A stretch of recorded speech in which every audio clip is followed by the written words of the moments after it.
સુરત શહેરના અલગ અલગ પોલીસ મથકોમાં પ્રોહિબિશન સહિતના જુદા જુદા ગુનાહોમાં પકડાયેલા ચૂકેલા રીઢા ગુનેગારને એસઓજીની ટીમે લીંબાદ ગોવિંદનગર રેલવે ગરનાળા પાસેથી પિસ્તોલ સાથે ઝડપી પાડ્યો છે.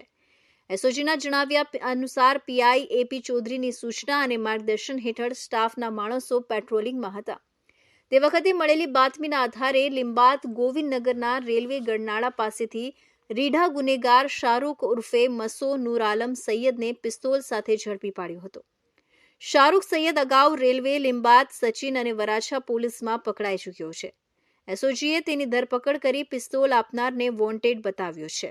સુરત સિટી પોલીસ દ્વારા ક્રાઇમ બ્રાન્ચ, એસઓજી અને તમામ પોલીસને ગેરકાયદેસર હથિયાર શોધવા માટેની એક મુહિમ શરૂ કરવામાં આવેલી, જેમાં additional commissioner of police Shri Sharad Singhal, DCP SOG Shri Rajdeep Nakum, આ બંને અધિકારીઓએ યોગ્ય માર્ગદર્શન આપી એક ગુનેગાર જેનું નામ છે શાહરૂખ ઉર્ફે મસો નૂર આલમ સૈયદ, ઉંમર વર્ષ 28, ये नूरानी नगर आज़ाद चौक मीठी खाड़ी लिंबायतનો રહેવાસી છે.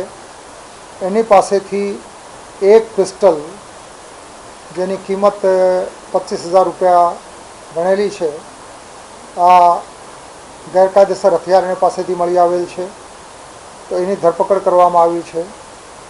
આ ગુનેગાર અગાઉ પણ એના વિરુદ્ધમાં 6 ગુનાઓ નોંધાઈ ગયા છે, જેમાં મોટાભાગે પ્રોહિબિશનના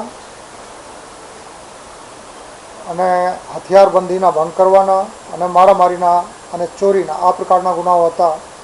હવે આ હથિયાર કેવી રીતે લઈ આવ્યા છે આ સ્વીકારતો નથી, પણ એની રિમાન્ડ લઈને એની પૂછપરછ કરીને એના સોર્સ ક્યાં છે, કેવી રીતે હથિયાર લઈને આવ્યા છે, આ તમામ ચકાસણી કરવામાં આવશે.